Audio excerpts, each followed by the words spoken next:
Apresentamos agora uma aplicação de séries somáveis a um problema da física. Considere um disco rolando sem escorregar sobre um plano inclinado. A ação ocorre devido à ação do peso próprio do disco. O disco rola sem escorregar justamente devido à presença de uma força de atrito.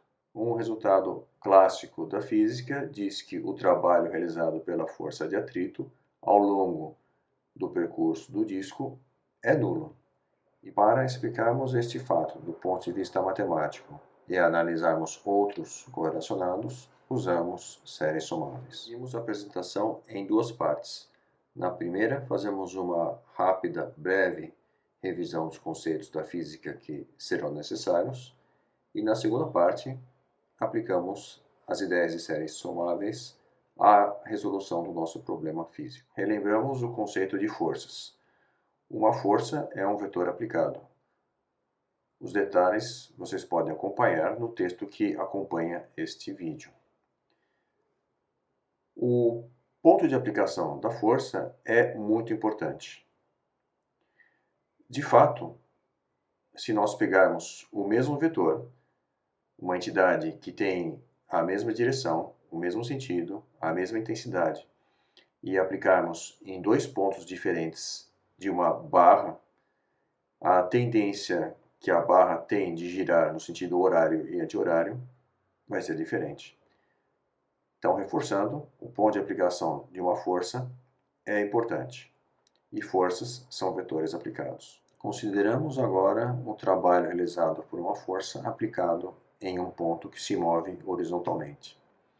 Nesse caso, como ilustrado na figura, o trabalho da força é simplesmente dado pelo produto entre a intensidade da força e a variação da posição do ponto de aplicação.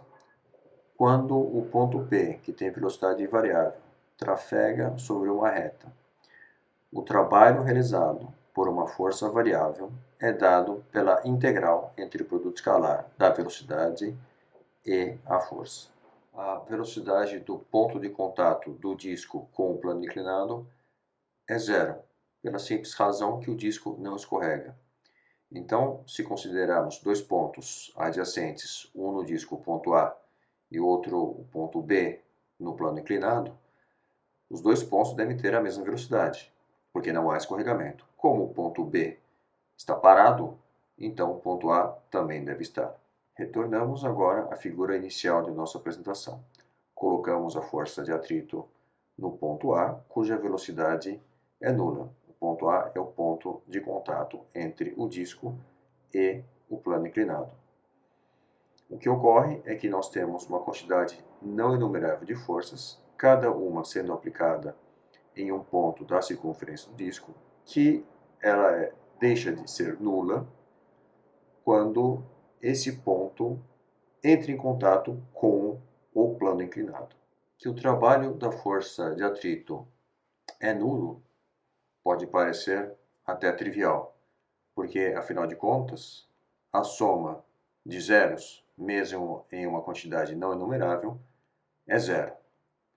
Ocorre que existe um fato, e esse fato é comprovado por uma conta simples, que se considerarmos agora um observador que se move com velocidade constante v em relação ao bloco, então um cálculo simples revela que o trabalho da força de atrito não é nulo. E isso nos coloca um grande problema a ser resolvido do ponto de vista matemático. Duas fórmulas se apresentam para o cálculo do trabalho das forças de atrito. Na primeira, nós fazemos a integral da somatória do trabalho de cada força. E na segunda, nós fazemos a somatória do trabalho de cada força. A diferença está na ordem entre a somatória e a integral. Quando nós temos um número finito de forças, as duas fórmulas dão o mesmo resultado. Porém, No nosso caso, que nós temos uma quantidade não enumerável de forças de atrito, os resultados são diferentes. Uma das fórmulas não funciona e a outra fórmula dá o resultado correto. Quando o observador observa o bloco imóvel, ambas as fórmulas oferecem o resultado trabalho nulo, porque o ponto de aplicação das forças de atrito tem sempre velocidade nula. Então, a derivada dA lambda dt é zero em ambas as fórmulas. Para vermos por que uma delas não funciona, imaginemos então a situação em que o observador vê o bloco se movendo com uma velocidade constante. Agora lançamos mão de uma proposição que está no texto que acompanha este vídeo.